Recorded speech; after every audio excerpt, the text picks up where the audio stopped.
எல்லோருக்கும் வணக்கம். மேடையில் வீட்டிற்கும் அனைவருக்கும் வந்திருக்கும் அனைவருக்கும் வணக்கம்.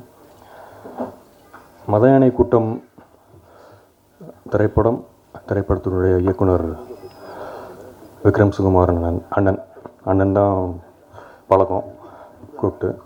எனக்கு அவருக்கும் அந்த அளவுக்கு நெருங்கின பழக்கம் அப்படின்னு கேட்டிங்கன்னா அப்படிலாம் எதுவுமே இல்லை. நான் அவரை ஒரே ஒரு முறை தான் பார்த்துருக்குறேன். இது என்னை சுற்றி அந்த சர்க்கிளுக்கு தெரியும். அண்ணனுக்கு எனக்கு எந்த பழக்கமும் இல்லை, எந்த தொடர்பும் இல்லை. அந்த படம் மட்டும்தான் எனக்கும் அவருக்கும் பழக்கம்.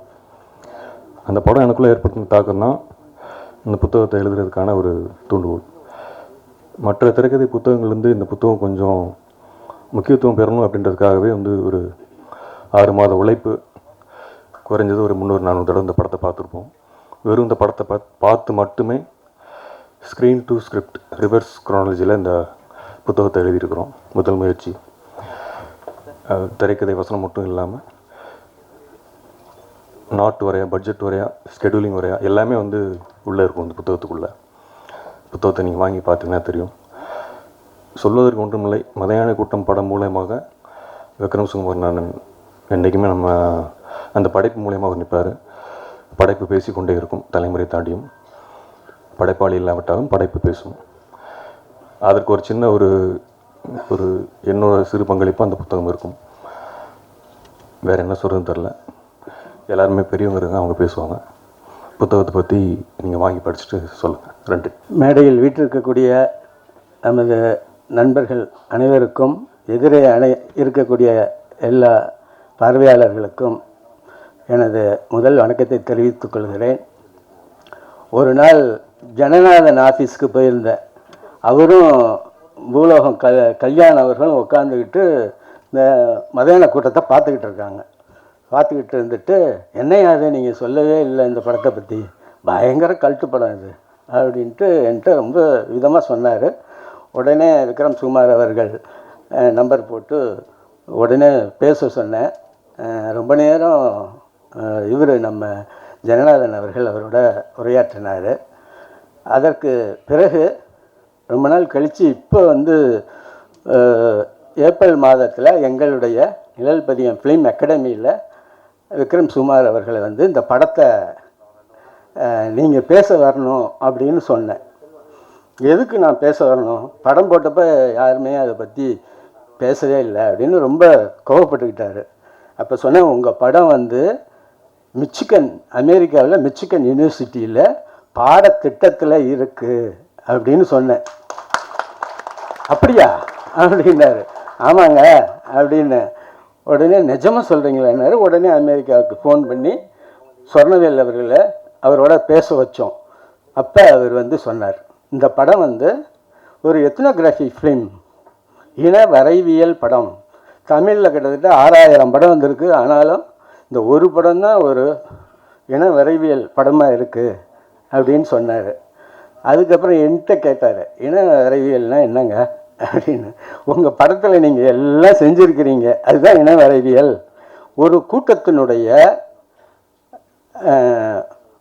ஞானஸ்தானம், அடுத்தது கல்யாணம், இறப்பு, மற்ற சடங்குகள்லாம் எப்படி நடக்குது அப்படிங்கிறத வச்சு விளக்குவது தான் எத்னோகிராஃபி ஃபிலிம். அது தமிழ்லேயே உங்கள் படத்துக்கு அமைஞ்சது ஒரு பெரிய விஷயம். அதே போல் கடைசியில் கதிர் அவர்களை வேலை ராமூர்த்தி அவர்கள் அந்த வளரியால் அடிப்பார். அந்த வளரியும் ஒரு இனக்குழுவனுடைய ஆயுதம். இதெல்லாம் ரொம்ப நுட்பமாக பயன்படுத்தியிருக்கிறீங்க, உண்மையாகவே சொல்கிறீங்களா அப்படின்னாரு. ஆமாங்க, இதுக்கு முன்னாடி இங்கிலீஷில் காட்ஃபாதர்னு ஒரு படம் வந்தது.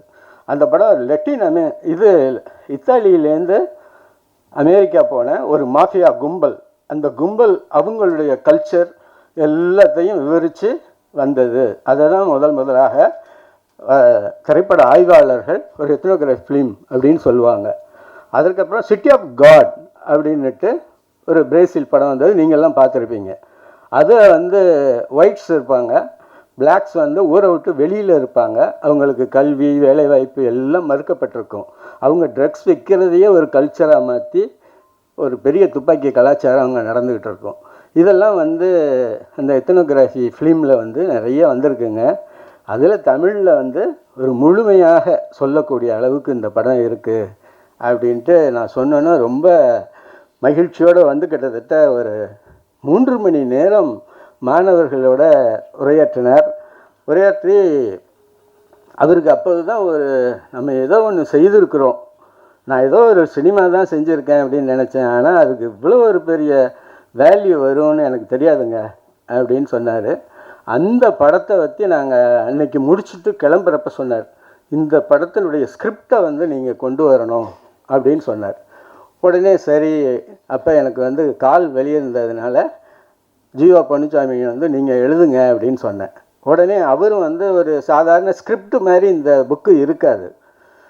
இந்த புத்தகம் பார்த்திங்கன்னா ஒரு ஃபிலிமை வந்து எப்படி தயாரிக்கிறாங்க, இந்த தயாரிப்புலேருந்து பின்னாடி அது மூலத்துக்கு போகிறது வரைக்கும் ஒவ்வொரு விஷயமும் பண்ணியிருப்பார். அதே போல் அந்த படத்தில் பணியாற்றிய தொழில்நுட்பக்காரங்க, கேமராமேன், ஸ்டண்ட்டு, ஒருத்தரை கூட விழலை. எல்லோரும் அவங்கவுங்களுடைய அனுபவங்களை வந்து ரொம்ப திறம்பட சொல்லியிருக்கிறதும் பார்க்கலாம். படம் எல்லாருமே நீங்கள் பார்த்துருப்பீங்க. இதில் இருக்கக்கூடிய ஒவ்வொருத்தரும் அந்த கேரக்டராகவே வாழ்ந்துருக்கிறாங்க. கலையரசன், கதிர் அவர்கள், வேலை ராமூர்த்தி அண்ணன், அவங்களுடைய செவனம்மா, எனக்கு அவங்க பேரே தெரியாது, செவனம்மா தான் வரும் எப்போதுமே. அந்த மாதிரி அந்த கேரக்டராகவே மாறிட்டாங்க ஒவ்வொருத்தரும். இந்த மாதிரி வாழ்ந்த ஒரு படம் இன்றைக்கி வந்து யூரோப்லேயும் போகுது. யூரோப்லேயும் வந்து இப்போ சொர்ணவேல் அவர்கள் வந்து பிபிசிக்கு கிளாஸ் எடுக்கிறதுக்கு இருக்கிறாங்க. அங்கேயும் இந்த படத்தை கொண்டு போய் ஆங்கில மாணவர்களுக்கு வகுப்பு எடுப்பதற்காக இருக்காங்க. இதெல்லாம் வந்து நம்ம தமிழ் ஃபிலிம் வந்து அடுத்த கட்டமாக வேறு இடங்களுக்கு போகிற ஒரு பெரிய ஒரு வாய்ப்பை சொல்லி அமைகிறேன். வணக்கம். எல்லாருக்கும் வணக்கம். விக்ரம் சுகுமாரன் வந்து எங்களுக்கு பொல்லாதவன்லேருந்து பழக்கம். ஏன்னா அதில் வந்து அவர் அசிஸ்டன்ட் டைரக்டராக இருந்திருக்காரு. டப்பிங்கில் வந்து டப்பிங்கும் மிக்சிங்க்கு வரும்போது அப்போது வந்து எங்களுக்கு இருக்குது. ஜென்ரலாக வந்து டப்பிங்கில் எப்படின்னா ஒரு க்ரௌட் எடுப்பாங்க. ஃபஸ்ட் ஹாஃப் முடிஞ்சோடனே க்ரௌடு முடிஞ்சோடனே ஒரு 2-3 நாள் கழிச்சு செகண்ட் ஹாஃப் எடிட் ஆனால் திருப்பி அதுக்கு க்ரௌட் எடுப்பாங்க. இவர் எப்படி கேட்டிருக்காருன்னா, ஃபஸ்ட் ஹாஃப் யாரெல்லாம் வந்து க்ரௌடு பேசுனாங்களோ அதே ஆளுங்க செகண்ட் ஹாஃப் வேணும்னு கேட்டோடனே அங்கே இருக்கிற எல்லாருமே தெரிச்சிட்டாங்க. நாங்களாம் கூட தெரிச்சிட்டோம். ஏன்னா அந்த க்ரௌடுன்றாங்க, அப்போ யார் அவைலபிலிட்டி இருக்காங்களோ அவங்க தான் வருவாங்க. ஸோ இவர் எந்த அளவுக்கு அந்த தொழில் இதில் கரெக்டாக இருக்கணும், அந்த ஸ்லாங்கு டப்பிங் விஷயத்தில் வந்து எங்கேயுமே வந்து இதாகக்கூடாதுன்றதுக்கு வெற்றி கூட வந்து ரொம்ப பயணித்த ஒரு நண்பர் அவர். அதுக்கப்புறம் ஆடுகளத்துக்கு வராரு. ஆடுகளம் அப்போ போஸ்ட் ப்ரொடக்ஷன்னு எல்லாமே டைலாக்லேருந்து எல்லாமே பார்த்துக்கிட்டாரு. மிக்சிங் அப்போ நான் கூப்பிட்றேன் வாயா அப்படின்னா, இல்லை நீ பண்ணு, நான் அப்புறமா வரேன் அப்படின்னாரு. நான் இத்தனைக்கும் சொல்கிறேன், ரஜினி சார்லாம் அந்த படம் பார்க்குறாரு, நீ வரலாமே அப்படின்னா, இல்லை நான் உன் ஸ்டுடியோவுக்கு வந்தால் டைரக்டராக தான் வருவேன், மீதி இல்லை நான் வரமாட்டேன் அப்படின்னு சொல்லி ரொம்ப அவர் வந்து தான் எடுத்த முடிவு கரெக்டாக அப்படின்னு நினச்சி, ஈவன் அந்த படம் ரிலீஸ் ஆச்சு, எல்லாம் முடிஞ்சாலும் என்னை வந்து மீட் பண்ணும்போது நீ வெளில வா, டீ கடைக்கு வா, டீ கடையில் பேசுவோம் அப்படின்வார். படம் மதியான கூட்டம்னு ஒரு படம் எடுத்துகிட்டு வந்து அந்த மிக்சிங் ரூமில் என் கூட வந்து அவர் எந்த அளவுக்கு வந்து தான் நினச்சது நடக்கணும்னு நினைக்கிற ஒரு பிடிவாதத்தோடு இருந்தாருன்னு தெரியும். மிக்சிங் அப்போ தான் அந்த மதியான கூட்டம் அப்போது மிக்சிங் அப்போ தான் என் கூட வந்து உட்காந்தார். அதாவது தான் நினச்சது நான் எப்படி எடுக்கணும், என்ன மாதிரி வரணும் அப்படின்றதுல ரொம்ப பிடிவாதமாக இருந்து அந்த ப்ராடக்டையும் அந்த படத்தையும் நல்லபடியாக கொண்டு வரணுன்றது அவர் மாதிரி நான் யாரும் பார்த்ததில்லை. அதாவது மற்ற படங்களை விட தான் படத்தில் இன்னும் டப்பிங் எவ்வளோ எப்படி இருக்கணும்னா கலைக்கு அவர் தான் பேசினார் டப்பிங்கு. நான் ஸ்லாங் விஷயத்தில் எனக்கு சில பேர் மெட்ராஸ் ஸ்லாங்க்கும் மதுரை ஸ்லாங்க்கும் வந்து சில பேர் அதில் ரொம்ப இதுவாக இருப்பாங்க. ஆனால் விக்ரம் வந்து 2 ஸ்லாங்லேயும் அவர் அவ்வளோ தெளிவாக இருந்தார். இது மெட்ராஸில் இப்படி தான் பேசுவாங்க, இப்படி தான் பேசுவாங்க அப்படின்னு சொல்லி. மதியான கூட்டம் மிக்சிங் அப்போ கூடவே இருந்து தனக்கு என்ன வேணுன்றதில் கொஞ்சம் தெளிவாக இருந்தார். என்ன மாதிரி விஷயங்கள் வேணுன்றது ரொம்ப இதுக்குள்ளே வேணும், எனக்கு இங்கே மியூசிக் வேணும், இங்கே வேண்டாம் அப்படின்றதுல சொல்லிகிட்டே இருப்பார். கிளைமேக்ஸ் சீன் எப்படி இருக்கணும், என்ன மாதிரி அந்த சவுண்டாலாம் அதை கேட்கணும், என்ன விஷயத்தில் அவங்க தெளிவாக அந்த அந்த அவங்க ஒவ்வொருத்தரும் ஒரு ஜாப் பண்ணிகிட்ருப்பாங்க. கேரக்டர் இன்ட்ரடக்ஷன் ஆகும்போது கூட சரி, ஒவ்வொரு சீனும் வந்து வரும்போதும் சரி, ஒவ்வொரு சீனும் அந்த காட்சி எப்படி இருக்கணும், அதுக்கு சவுண்ட் எப்படி இருக்கணுன்றது கூடவே எங்களுக்கு சொல்லிகிட்டே இருப்பார் அவர். ஸோ அவர் இல்லாமல் இருக்கிறது கொஞ்சம் கஷ்டமாக இருக்குது. இருந்தாலும் அவர் படைப்பு இன்னும் மேலும் பேசப்பட நினைக்கிறேன். நன்றி, வணக்கம். 1978 வருஷம் எங்கள் அப்பா இறந்தார். 2018 வருஷம் 40 வருஷம் கழிச்சு எங்கள் அம்மா இறந்தாங்க. 2025 விக்ரம் சுகுமார் இறந்திருக்காரு. எப்படி என்னுடைய தாய் தகப்பனை நான் நினைவு கூறுவனோ அதுபோல்தான் எனக்கு விதை போட்ட நீர் ஊற்றிய நான் அவருடைய 2016 வருஷம் நான் கிடாரி ஷூட்டிங்கில் இருக்கேன் கோயில்பட்டியில். ஏப்ரல் 12 அவர் பிறந்த நாள். அன்னைக்கு அங்கேருந்து அவருக்கு ஒரு இது போட்டேன், பதிவு போட்டேன். இன்று நான் உண்ணும் ஒவ்வொரு சினிமா படுக்கையிலும் விக்ரம் சுகுமாரன் பெயர் எழுதப்பட்டு இருக்கிறது. அப்படி எங்கள் அப்பாவை பற்றி நான் என்ன பேசிட முடியும், எவ்வளோ பேச முடியும், எங்கள் அம்மாவை பற்றி நான் எவ்வளோ பேச முடியும். அது மாதிரி தான் விக்ரம் சுகுமாரனை பற்றி அவ்வளோ பேசும், மதையானை கூட்டத்தை பற்றி அவ்வளோ பேசும். என்னுடைய முதல் படமாக February 1 2013 வருஷம் February 1 முதல் நாள் நான் ஜிவி பிரகாஷ் எல்லாம் குத்துவிளக்கு ஏற்றலாம் குன்னூரில் தேனியில். அன்றைக்கி எனக்கு பிறந்த நாள். நான் மறந்துட்டேன். ஃபேஸ்புக்கில் பார்த்துட்டு விக்ரம் சுகுமாரன் ஒரு பெரிய ஏற்பாட்டை பண்ணி கேக்கு வெட்ட வச்சு மாலைகளில் போட்டு ஷால் போட்டு அன்னைக்கு தான் நான் முதல்ல ஃபஸ்ட் டே ஷூட்டு 61வது வயசு எனக்கு இருந்தேன்னா எல்லோரும் சொல்லுவாங்க சினிமா அந்த கேமரா ஃபியர் அப்படி இப்படின்னா பொதுவாக எல்லோரும் சொல்கிறது உண்டு. எனக்கு அது இல்லை. காரணம் என்னென்னா விக்ரம் என்னை நடிக்க விடலை. நான் நடக்கிறத ரசித்து எடுத்தார். நான் என்னுடைய ஒவ்வொரு அசைவுமே அப்படியே பதிவு பண்ணார். அது அப்படி செய்யுங்க சார், இப்படி செய்யுங்க சொன்னதே இல்லை எனக்கு மட்டும். என்னை ரசித்து எடுத்தார். அதனால் எல்லோரும் சொல்லுவாங்க மலையானை கூடத்தில் நான் வாழ்ந்தேன். இது நாள் போகிறோம், தேனி கூப்பிட்டு விட்டால் நான் முடியெல்லாம் நிறைய வச்சுருந்தேன். ஒரு ஆஃபீஸு மாடியில் ஆஃபீஸு கதையை சொன்னார். கதையை சொல்லிவிட்டு சார் கொஞ்சம் முடியை வெட்டிக்கலாமா சார்? சரி வெட்டிக்கலாம். அங்கே லோக்கலாக அங்கே ஒரு இதை கூட்டிகிட்டு வந்தார் முடி வெட்டுறவரை.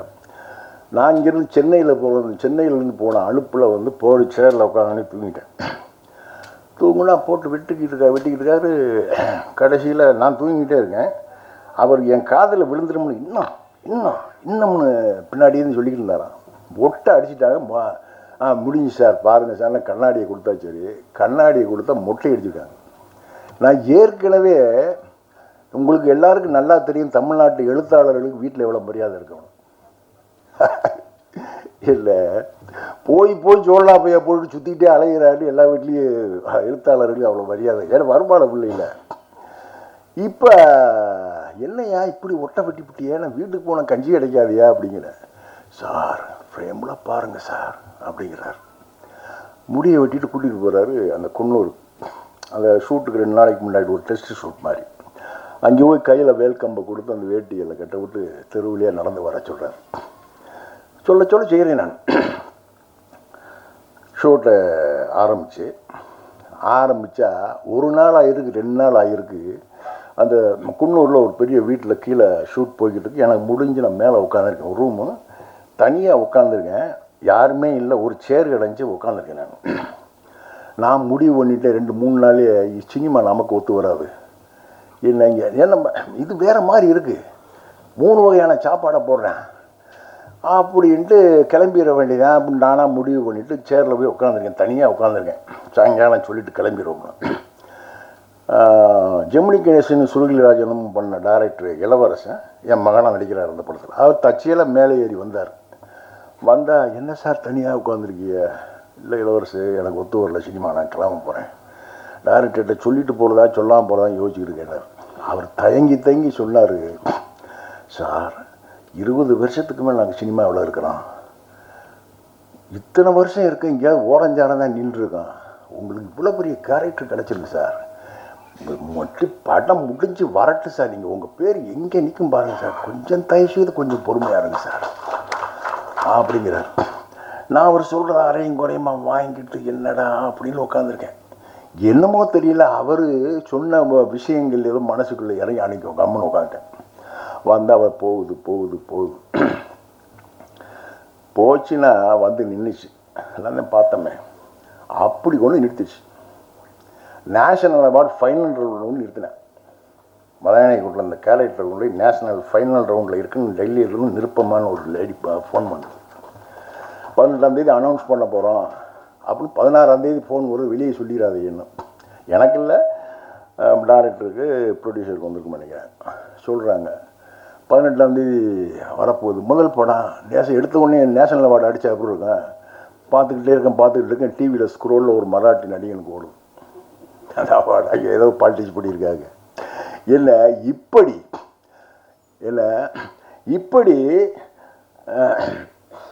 எவ்வளவு.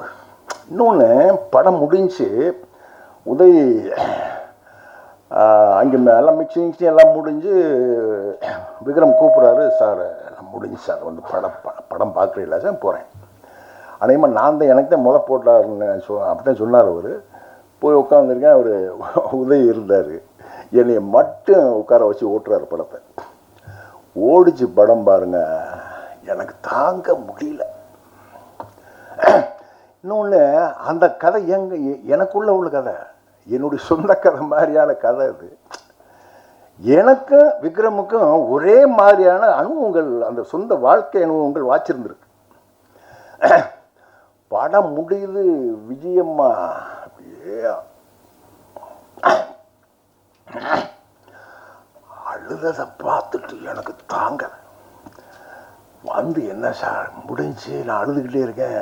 விக்ரம் உள்ள வர்றாரு, என்ன சார் கெட்டி பிடிச்சிட்டு ஒரே அழு. அப்படி என்னை வந்து கொண்டு இழுத்து விட்ட. அடுத்தடுத்து அவர் போட்ட விழுவாங்க. அவர் கொடுத்தாரு, அப்படி இருந்தோம். அப்படியே வாட்ச் வந்துச்சு. நம்ம வந்து இந்த இடத்துக்கு நம்ம நின்றுருக்கோம். இந்த விக்ரம் சுகுமாரன், பாலாவும் நானும் பல வருஷம் வேறு ஒரு விஷயமா, தாரப்பட்ட விஷயமா, வேறு விஷயமா அடிக்கடி டெய்லி சந்திப்போம். ஒரு 4 வருஷம் டெய்லி சந்திக்கிற பழக்கம் இருந்தது. அந்த சந்திப்பில் ஒரு 15 தடவையாவது பாலா சொல்லியிருப்பார், அண்ணே மலையாள கூட்டம் டைரக்ட் மிரட்டிட்டான்னு ஒரு 15 தடவை சொல்லியிருக்கார். அப்படி ஒரு உண்மையிலேயே இப்போ திருநாவுக்கரை சொன்ன மாதிரி இது எங்கெங்கே உலகம் முழுக்க ஒரு பாடமாக வைக்கப்பட வேண்டிய ஒரு படம். அந்த படம் எனக்கு முதல் படமாக, என்னுடைய சினிமா வாழ்க்கையின் அடித்தளமாக, முதல் விதையாக விழுந்த இந்த படம் இயக்குனர் விக்ரம் சுகுமாரன். எவ்வளவோ இருக்குது எங்களுக்குள்ள, எவ்வளவோ அவரை பற்றி பேசலாம், எல்லாரும் பேச வேண்டியதெல்லாம் இருக்குது. அவருடைய இன்னும் வாழ்ந்திருக்கணும். இல்லை, எங்கள் அம்மாவும் இத்தனை வருஷம் இருந்திருக்கணும், எங்கள் ஐயாவும் இத்தனை வருஷம் இருந்தே இருக்கணும், விக்ரம் சுகுமாரன் இருந்தே இருக்கணும். போயிட்டாங்க. நம்ம வேதனையோட அந்த நினைவுகளை, நான் என்னுடைய மலையாளி கூட்டம் அனுபவங்களையும் விக்ரம் சுகுமாரனுடைய என்னுடைய அனுபவங்களையும் அவருக்கு எனக்குமான உறவுகளையும் எழுதுகிற இந்த புத்தகம் 2-3 புத்தகம் எழுதினான். அப்படி இருக்குது விஷயங்கள். அவருடைய புகழை இந்த தமிழ் சினிமா காலமெல்லாம் கொண்டாடும். காரணம் வழியை கொண்டாடுற விஷயம் இல்லை, ஒரு அழியாத தடத்தை பதிச்சுட்டு போயிருக்காரு. அது என்னுடைய நண்பன் விக்ரம் சுகுமாரனுக்கு இந்த தமிழ் சினிமா செய்யக்கூடிய ஒரு பெரிய காரியமாக இருக்கும். வாய்ப்புக்கு நன்றி கூறி விடைபெறுகிறேன். நன்றி, வணக்கம். அனைவருக்கும் வணக்கம். நான் மதியான கூட படத்தில் உதவி இயக்குனராக வேலை பார்த்தேன். இங்கே இருக்கிற எல்லாருக்கும் வந்து சார் வந்து இயக்குனர், எனக்கு வந்து அவர் வந்து குருநாதர், ஆசான், எனக்கு எல்லாமே அவர் தான். அப்புறம் வந்து இந்த புத்தகத்தை வந்து வெளியிடணும், அதுக்கு முன்னால் வந்து ஒரு சின்ன ஏவி ஒன்று கட் பண்ணணும் அப்படின்னு சொல்லி ஜீவா வந்து எனக்கு கேட்டிருந்தார். சரி, ஓகே, இது எனக்கு செய்கிறதுக்கு ஒரு மிகப்பெரிய பாக்கியம், இது நீங்கள் கொடுங்க, நான் பண்ணித்தரேன் அப்படின்னு சொல்லுவேன். ஒரு 13-14 வருடங்களுக்கு முன்னால் நடந்த சம்பவங்களை அங்கேருந்து அந்த ஃபோட்டோஸு, வீடியோஸு ஒவ்வொரு நாளும் பார்க்க ரொம்ப உணர்வுபூர்வமாக சாரோடைய உழைப்பு, அதுக்கு பின்னால் நடந்த விஷயங்கள், அது ஒவ்வொரு பிரேமுக்கும் அவர் பட்ட கஷ்டங்கள், அதுக்கு பின்னால் நடந்தது அவ்வளோ பிரச்சனைகளும் திரும்ப ஒரு ரீகால் ஆகி பண்ணும்போது அது ரொம்ப எமோஷ்னலாக தான் என்னாலேயே அதை கனெக்ட் பண்ணி எடிட் பண்ண முடிஞ்சது. ஃபுட்டேஜாகவே எனக்கு அதில் இருந்தது வந்து ரொம்ப மேக்கிங்காக அவருடைய ஷார்ட்ஸ் முக்கியமாக வரணும். அதுக்கு முன்னால் அப்புறம் படம் எங்கே ஆரம்பிக்குது, படம் எங்கே முடியுது, இதுக்குள்ளே அந்த சாங்குக்குள்ளே ஒன்று பண்ணலாம். அப்புறம் அவருடைய மேக்கிங்கில் அவருக்குள்ளே ஒரு விஷயம் பண்ணணும்னு முடிவு பண்ணி தான் பண்ணோம். பட் பண்ணவே எனக்கே அது எமோஷ்னலாக பண்ண முடியல. அது லாஸ்ட்டாக முடித்து பார்க்கும்போது எனக்கே ரொம்ப ஹாப்பி. சாருக்கு இது வந்து ஒரு நம்ம சைட்லேருந்து ஒரு கொடுத்த ஒரு மரியாதையாக இருக்கும்னு தான் நினச்சி பண்ணுறோம். அப்புறம் இந்த மதையானை கூட்டம், இது வந்து எல்லாரும் அந்த விஷயங்களை பகிர்ந்துப்பாங்க. ஒரு அசராத உழைப்பாளி, கடுமையான ஒரு படைப்பாளி, அது எல்லாருக்கும் தெரியும். அதை தாண்டி ஒரு படங்கள் எடுக்க போகும்போது அது மேலே இருக்கிற நேசிப்பு, ஒரு படத்தை நேசித்து எடுக்கிறோம். ஸ்கிரிப்ட் எல்லோரும் பண்ணிவிடுவாங்க, அது திரைக்கதையாக பண்ணிவிடுவாங்க. அது எடுக்கும் போது நம்ம நினச்சது சரியாக எடுக்கிறோமா, அது சரியாக வந்துடணுமா அப்படின்றது அந்த நாள் முடிவு பண்ணோம். ஷூட்டிங் டேஸில் அந்த நாள் முடிவு பண்ணோம். தினம் ஒரு பிரச்சனை, தினம் ஒரு விஷயம், அது ஷூட்டிங்கை தாண்டி நிறைய இருக்கும். ஆனால் அதெல்லாம் தாண்டி தனக்கு என்ன தேவை, அந்த கட்டத்துக்குள்ளே என்ன வரணுன்றதுல ரொம்ப உறுதியாக இருந்த ஒரு மனிதர். அதுக்காக எந்த எக்ஸ்ட்ரீமுக்கும் போகிற ஒரு மனிதர். அதுக்குள்ளே எல்லாரையும் என்ன பிரச்சனை இருந்தாலும் ஆர்டிஸ்ட்டுக்குள்ளே யாருக்குமே மனநிலையாக எந்த விஷயத்துக்குள்ளேயே கொண்டு போகாமல் எல்லாத்தையும் அவருக்குள்ளே வச்சுட்டு ஃப்ரேமுக்கு என்ன தேவைன்றதுல அவ்வளோ போராடாமல் அவ்வளோ ரொம்ப சிறப்பாக பண்ணார். அப்படி அவருடைய உழைப்புக்குள்ளே கற்றுக்கிட்ட நிறைய விஷயங்களில் இன்றைக்கும் அடுத்தடுத்து படங்கள் பண்ணும்போது கூட அவருடைய தாக்கம் இல்லாமல் பண்ண முடியாது. அவர் மிக சிறந்த மனிதராக மட்டும் இல்லை, மிக சிறந்த படைப்பாளியாகவும் அவர் என்றைக்கும் எனக்குள்ளே இருந்துகிட்டே இருப்பார். அப்புறம் இந்த மதையானை கூட்டம், இந்த பேரை சொல்லும் போது எப்போவுமே ஒரு எமோஷன் இருந்துகிட்டே இருக்கும். ஏன்னா இது காலத்துக்கு அழியாத ஒரு கல்ட்டு. ஏன் அப்படின்னா இந்த படங்கள் கிட்டத்தட்ட இது ஒர்க் பண்ணும் போது ஒரு ஷெடியூலோடைய பிளானிங் அது தினம் மாறிட்டே இருக்கும். ஒரு அசிஸ்டன்ட் அது ஒர்க் பண்ணும்போது அது முன்னால் நம்ம இன்றைக்கி என்ன எடுக்க போகிறோன்றது நமக்கு வரும்போது தான் அதை அந்த பிளான் பண்ண முடியும். அப்போ முன்னால் ஒர்க் பண்ண நிறைய பேர் ஒர்க் பண்ணிகிட்டு இருந்தாங்க. அப்போ அது வேலை பார்க்கும்போது நமக்கு என்ன ஷெடியூல் என்ன எடுக்க போகிறோன்னு ஒரு விஷயங்கள் வந்துகிட்டே இருக்கும். அது காலையில் மட்டும்தான் தெரியும். காலையில் வரும்போது அது நமக்கு தெரியும், அது என்ன செய்ய போகிறோம், அதை என்ன செய்ய போகிறோம், அதுக்குள்ளே என்ன வேணும், என்ன தேவை அப்படின்ற ஒரு விஷயங்கள் வரும். இந்த கன்ஃபியூஸ்லேயே ஒரு கிட்டத்தட்ட எனக்கு தெரிஞ்ச ஒரு 13-14 உதவி இயக்குனர்கள் வந்து போயிட்டாங்க. அவங்களால அதுக்குள்ளே இருக்கவே முடியல. எனக்கு டே ஒன்லேயே தெரிஞ்சிச்சு இந்த படம் சாதாரண படம் இல்லை, எக்காரணத்தை கொண்டும் இதை நம்ம மிஸ் பண்ணிடக்கூடாது, இது நம்ம வேலை பார்க்கணும். ஏன்னா இது கல்ட்டு கிளாசிக்காக மாறும். அந்த படங்கள் இதை முடிய போகும்போது இந்த படம் கண்டிப்பாக வந்து ஒரு தேசிய விருதுக்கு தகுதியான ஒரு படம்னு டே ஒன்லேயே எனக்கு தெரிஞ்சிடுச்சு. இது எக்காரணத்தை கொண்டு விடக்கூடாது. எவ்வளோ பிரச்சனை போராட்டங்கள் இருந்தாலும் அதுக்குள்ளே இருந்து என்னால் முடிஞ்ச அளவுக்கு அந்த படத்துக்குள்ளே அவ்வளோ சப்போர்ட்டாக அவ்வளோ ஒர்க் பண்ணியிருக்கேன். வேலை சார் சொன்ன மாதிரி இந்த படங்கள் நேஷனல் அவார்டுக்கு போகும்போது கட்டாயம் இந்த படம் ஒரு குறைஞ்சபட்சம் ஒரு 2 தேசிய விருதாவது எடுத்துருன்னு நாங்களும் ரொம்ப உறுதியாக நம்பினோம். அவருக்கு தெரியும்னு நினைக்கிறேன். தெரியாத இன்னொரு விஷயம், இந்த படத்துக்குள்ளே நேஷனல் அவார்டுக்கு சாரோடைய பேர் வந்தது பெஸ்ட்டு டெபியூட் டைரக்டராக தான். அது உறுதியாக வந்துடும். 18ஆம் தேதி வேலை செய்கிற மாதிரி ஆவலாக காத்துட்டு இருந்ததில் ஒருத்தன் நானும் தான். அது கடைசி நேரத்தில் வந்து ஃபண்ட்ரி டைரக்டர் நாகராஜ் மஞ்சுளா சாருக்கு வந்துடுச்சு. அப்புறம் சாருக்கு அந்த தேசிய விருது கிட்டத்தில் வந்து போயிடுச்சு அப்படின்னு ஒரு சின்ன வருத்தம் இருந்துகிட்டே இருந்தது. பட் ஆனால் அவருக்கு இன்னொரு ஆசை இருந்தது, இந்த புத்தகம் வந்து அவருடைய மதையான கூட்டம் வந்து படத்தை திரைக்கதையாக புத்தகமாக பண்ணணுன்ட்டு. அதை கிட்டத்தட்ட அந்த ப்ராசஸ் ஆரம்பிக்கும் போது தான் சாரோடைய இறப்பு செய்தி வந்து அது மிகப்பெரிய ஒரு பெரிய வருத்தத்தை எல்லாருக்கும் ஏற்படுத்தியிருக்கோம். பட் அவருடைய ஞாபகமாக இதை வந்து ப்ராசஸ் எடுத்து இதுக்குள்ளே வந்ததற்கு ஜீவா அவர்களுக்கு வந்து மிகப்பெரிய நன்றி. அப்புறம் அண்ணன் கார்த்திக் துரையனுக்கு மிகப்பெரிய நன்றி. அது எவ்வளோ நன்றி சொன்னாலும் இது பத்தாது. ஏன்னா ஒரு இறந்தவருக்கு ஒரு மறைந்தவருக்கு ஒருத்தருக்கு செய்யும் போது அவர் தெரியவும் பொறுத்தல அதை யாரும் செய்யணும்னு நினைக்கிறது இல்லை. பட் ஆனால் இந்த படத்துக்கும் ஒரு படைப்பாளிக்காக அவருக்கு செஞ்ச மிகப்பெரிய மரியாதை, அது காலத்துக்கும் அவருக்கு இது பெரிய பிளஸ்ஸிங்கு. சாருக்கு மிகப்பெரிய அவர் சந்தோஷத்தை ஏற்படுத்தணும்னு நம்புகிறேன். ரொம்ப நன்றி வந்ததுக்கு. அடுத்து மேடையில் இருக்கிற எல்லாருக்கும் வணக்கம். வருகை தந்திருக்கிற பத்திரிகை நண்பர்களுக்கு எல்லாருக்கும் வணக்கம். நான் இன்னும் கொஞ்சம் லேட்டாக வந்திருக்கலாமேன்னு தோணுச்சு. ஏவியை பார்த்தோன்னே எனக்கு மனசு என்னமோ பண்ணிச்சு. என்னால் முடியல, என்ன பேசுறதுன்னு முடியல. நிறைய பேசணும்னு நினைப்போம். ஒரு டைமில் சில வார்த்தைகள் வராது. மதையானை கூட்டம் ஸ்டோரி சொல்கிறதுக்கு அவர் ஃபோன் பண்ணார் எனக்கு.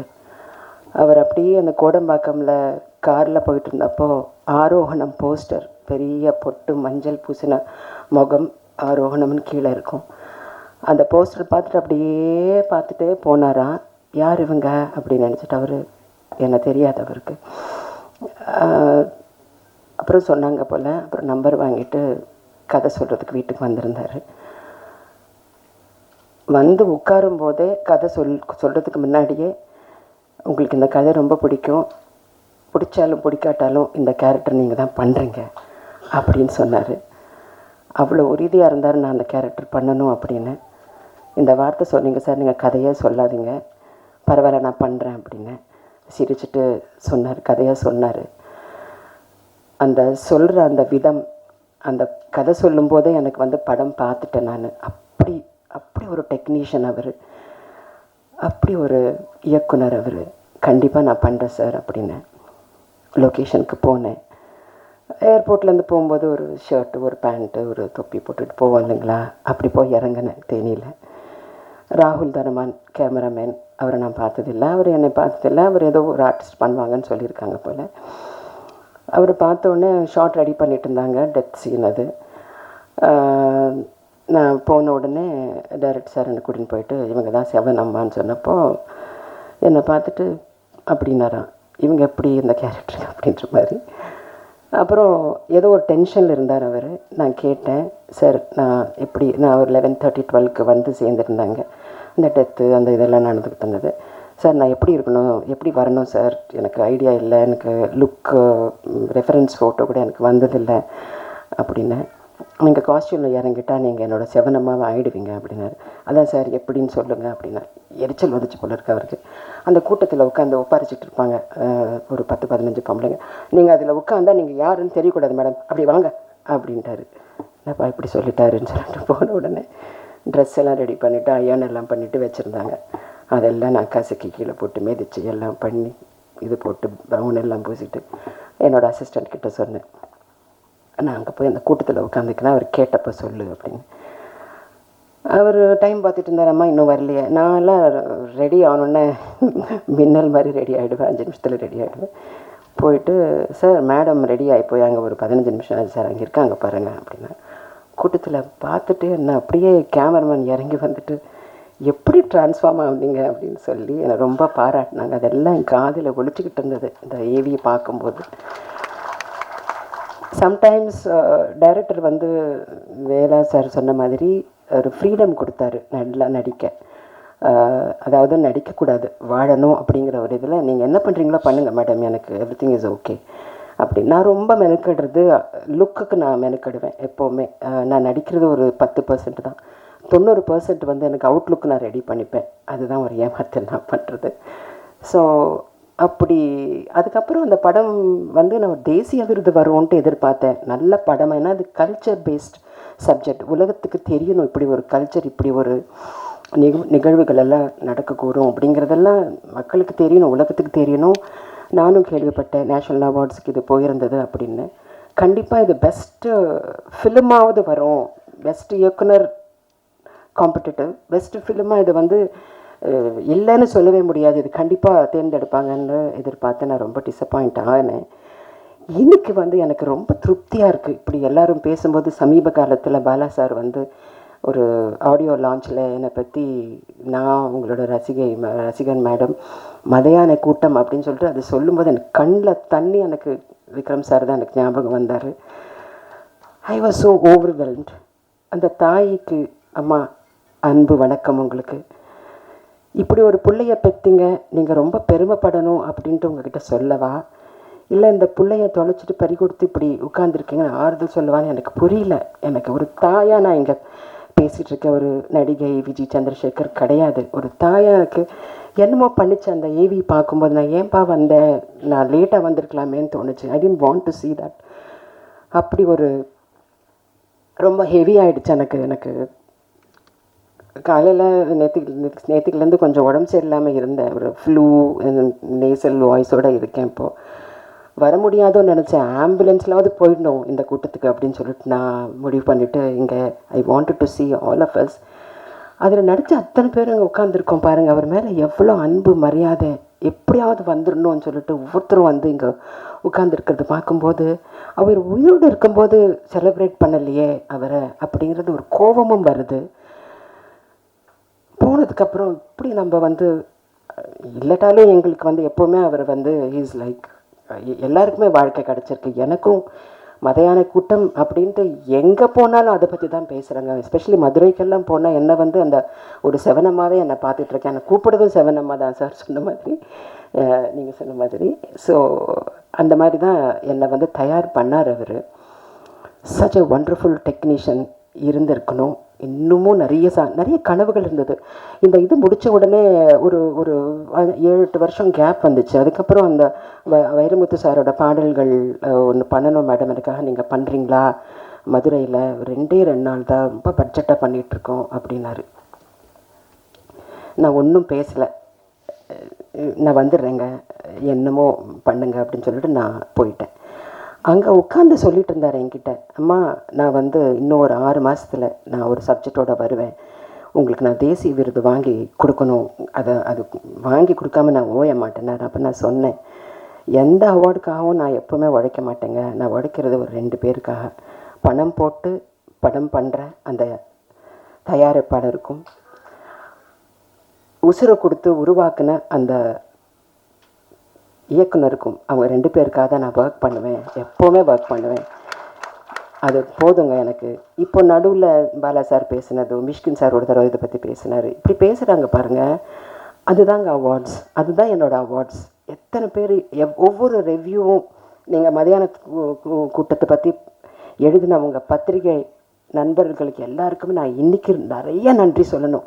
ஒவ்வொரு வரியும் அப்படியே முத்தாக என்னை பற்றி, படத்தை பற்றி, டைரக்டர் பற்றி எழுதுனீங்க. I thank you so much for this. அதுதான் மதியான கூட்டம் அப்படிங்கிற அந்த நிலச்சி நின்னதே உங்களோட எழுத்துக்கு தான். கண்டிப்பாக அது எனக்கு என்ன பேசுகிறதுன்னு தெரியலங்க. எனக்கு I wish he was here. இப்போது இன்றைக்கி தான் அவரோட ஆத்மா திருப்தியாக இருக்கும்னு நினைக்கிறேன். எனக்கு ரொம்ப திருப்தியாக இருக்குது. அம்மா பார்க்கும்போது எனக்கு அவ்வளோ திருப்தியாக இருக்குது.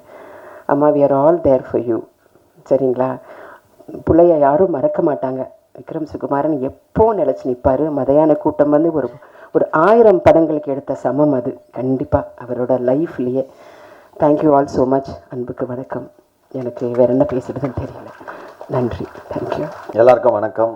மேடையில் இருக்க பெரியவங்க, வந்திருக்க பத்திரிகை ஊடகம் எல்லாருக்கும் வணக்கம். எனக்கு எங்கேருந்து ஸ்டார்ட் பண்ணுறதுன்னு தெரில. மதியான கூட்டம் என் லைஃப்பில் ஒரு ரொம்ப ரொம்ப ரொம்ப முக்கியமான ஒரு படம்.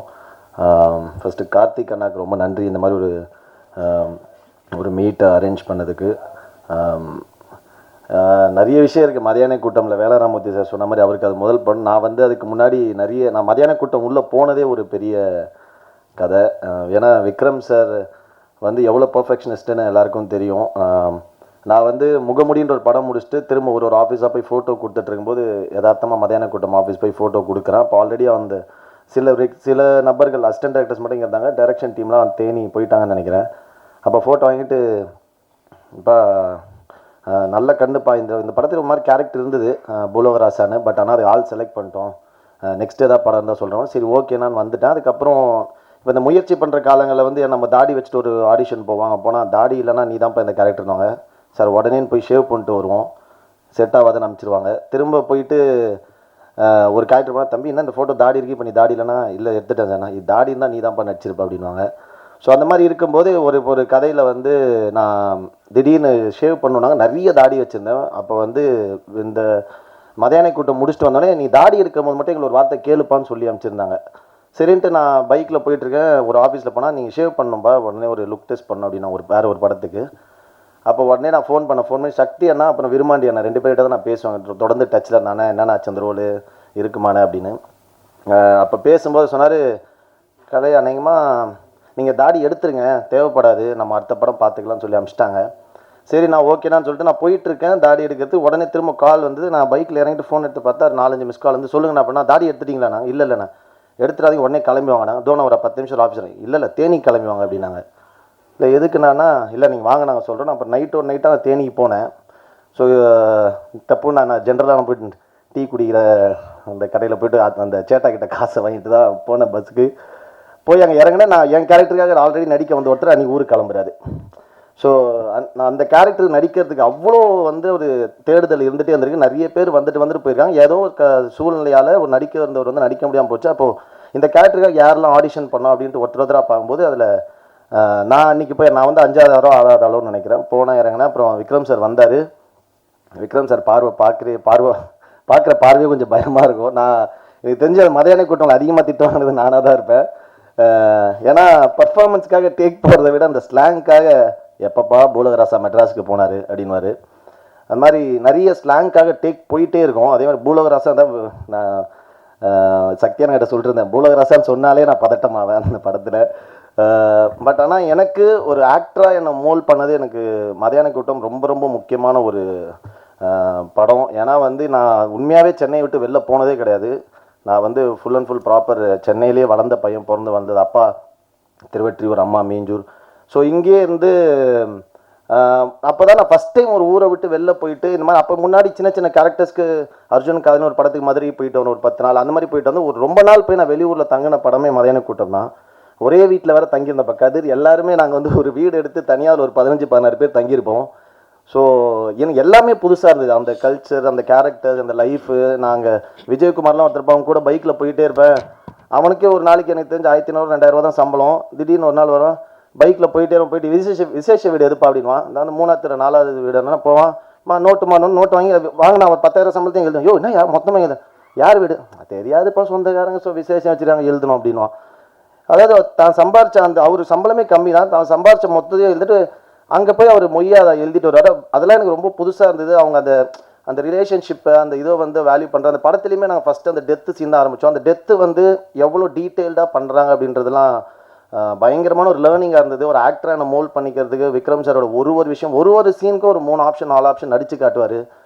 டயலாக், ஸ்லாங் எப்படி இருக்கணும், அந்த வாக் எப்படி இருக்கணும், லுக் எப்படி இருக்கணும், எல்லாமே அவர் பண்ணி காட்டுவார்.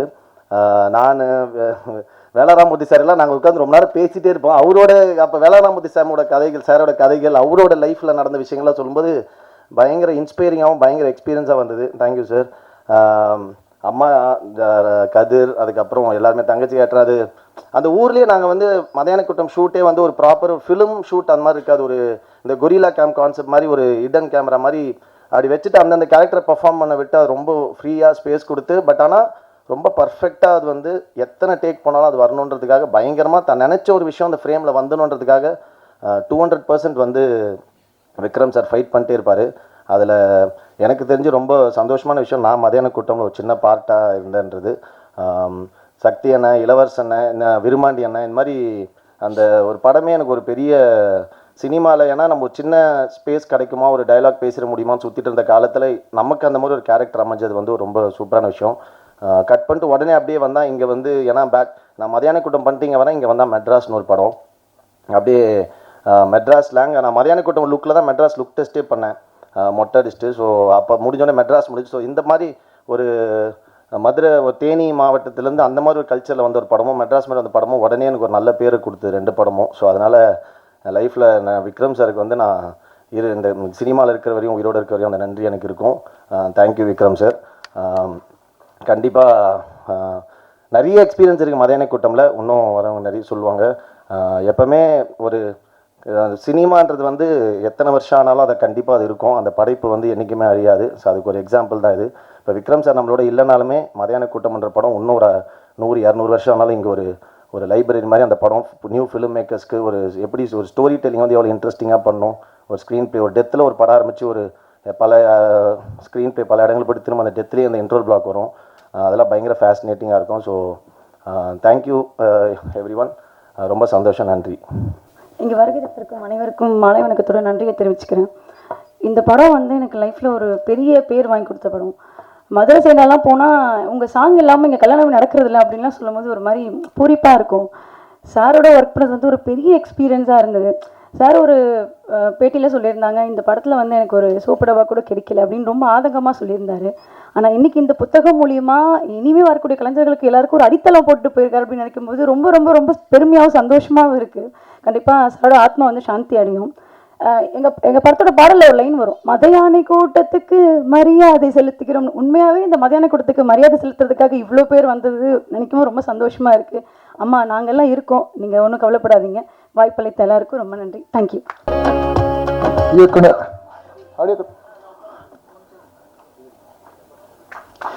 இயக்குனர் அமீர் மற்றும் இயக்குனர் கருபாலனியப்பன் மற்றும் ஒட்டுமொத்த மதியான கூட்டம் டீம் சேர்ந்து புத்தகங்களை வெளியிட அதை இயக்குனர் விக்ரம் சுகுமார் அவர்களின் தாயார் சு மல்லிகா அவர்கள் பெற்றுக்கொள்கிறார்.